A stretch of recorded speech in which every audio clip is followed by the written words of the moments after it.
Alright, I've given this a little bit, just a little bit more thought in terms of the future use and the location of the window, location of the water closet rough-in. And I'll run through this, and when I got to the end I modified the drawings with my best guess just so that we could get something kind of finalized, and I actually sent those over to be printed. And it's okay if we change it again. The printing cost is no big deal.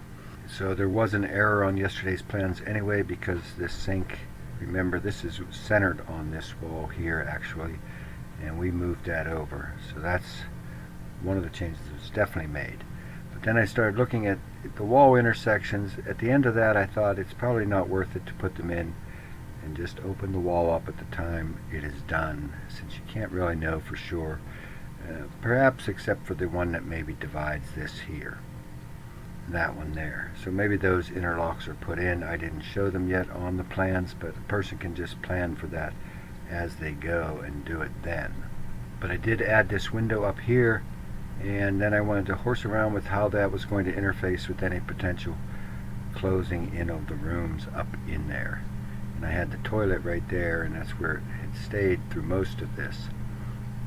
And you had talked about making the bedroom up in an actual bedroom up in here, so a person doesn't have to be sleeping in their living area. And I don't know how much of a kitchenette a person would want. We start firming this up and creating something that's, at least code compliant and passing. And when I added this window up here, this is 3 foot wide. The labels aren't shown right here, but this is 3 foot wide. But both of these up here, I planned on these, or I show these as casement windows, so that it doesn't break up the view with that vertical bar in the middle, and you get 90% ventilation instead of just the 50 that you're going to get here, or the 45 that you're going to get with these. So these are both casement windows up here through this. We talked about a bedroom maybe up in that corner, and I don't know how much of a kitchenette a person needs. This is probably enough for most people, just an under-counter refrigerator, microwave, and that sort of thing. But as I started to develop the bath and the bedroom, there's not a closet in the bedroom, notice, but once I put the bedroom in there, since almost surely in this arrangement here, with the bath in this kind of place here, the door is going to be here. So I moved that window over in alignment with that door, since that much is probably fairly predictable, particularly if the toilet is kept there. And then I brought this wall down a little bit more, make that bedroom a little larger.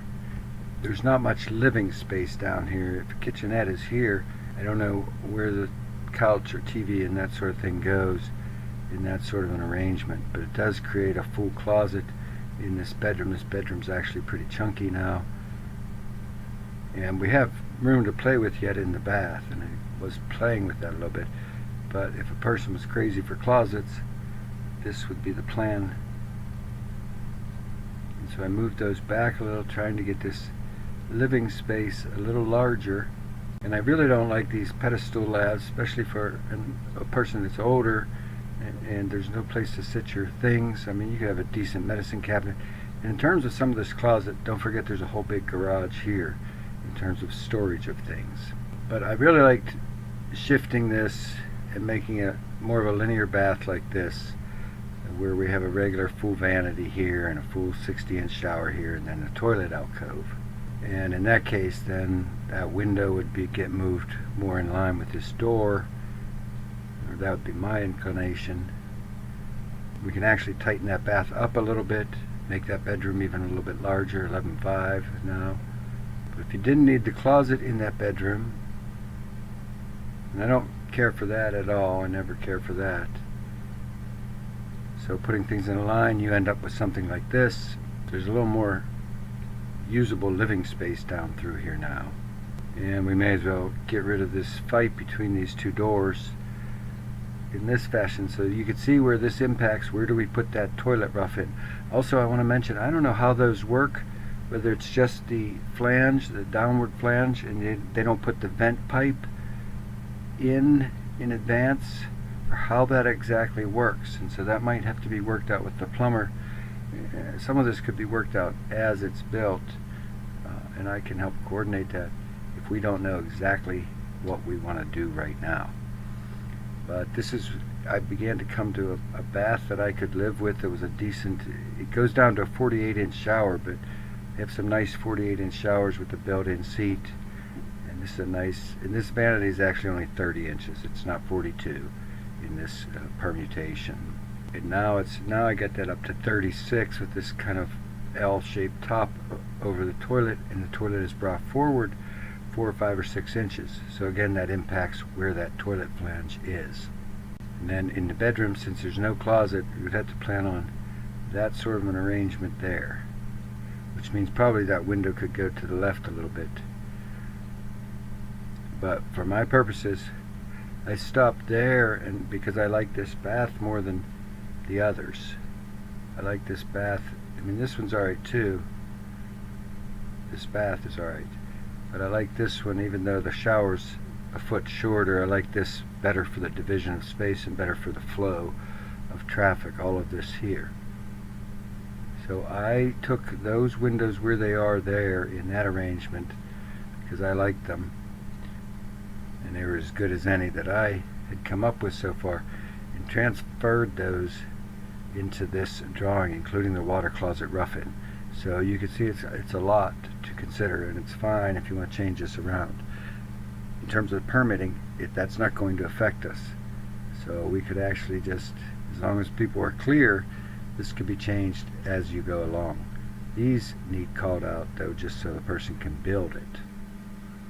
So a lot to consider, I know. And then finally, I didn't make any extra note here, but I would tell a person right now listening to the film is that the way this measures out, if this brick is aligned on the outside and 7/8 here, I don't really want to move this wall much further in, but if you first applied 5/4 treated lumber to these walls down here where this block is, just use straight 5/4, which is 1 inch, and then align these with the inside of that, I think you'll still be able to get good anchorage on that 2x6 wall. And then you want it to do any kind of special work here. This is just, you have to rip it down up at this end, but these are just 5/4 treated lumber screwed to that grouted block. But I didn't want to change the dimensions outside to reflect that 1/8 shift of this wall. That is all on that. And last, finally, I would be remiss if I didn't at least mention this, and it's fine if we want to revert. But we have gone from this precept of this having this garage door here with this 4-foot margin, and that is just because that's the easiest way to do it. It doesn't require any special foundation work or even any special wall framing work. However, I mean, it's done all the time where you don't have that kind of space luxury, where that is shifted, and it can actually, this piece here can be as small as 16 inches. It just requires some extra framing work and a couple extra Simpson straps. So if that extra 2 feet, if this is better this way, then probably I can, I've detailed this before, and it's not, I already have it, I'll just paste it in what needs to be done. It is kind of complicated, but it's not actually. It's just a lot of nails and a lot of making sure you do what they say. The special foundation work, that just entails having 2 long threaded rods dropped into the footing and set into that footing, placed in that footing while it's wet. And those threaded rods have to come up through this bottom plate here. So that's the special work required to get this extra 2 feet up here. And I don't want to get involved with how that impacts all our bathroom and all of that. But I did want to mention it because, as I said, I'd be remiss if I didn't. And if I did shift that door over that 2 feet, then I would make this planting area 2 feet longer as well, with the window aligned in the middle of it. And that is all. Finally, I sent these over to get them printed so that you could at least begin to get estimates, because the placement of some of that stuff's not going to affect it. So that's all for now. I'll be in touch, and call me if you have any thoughts. Thanks.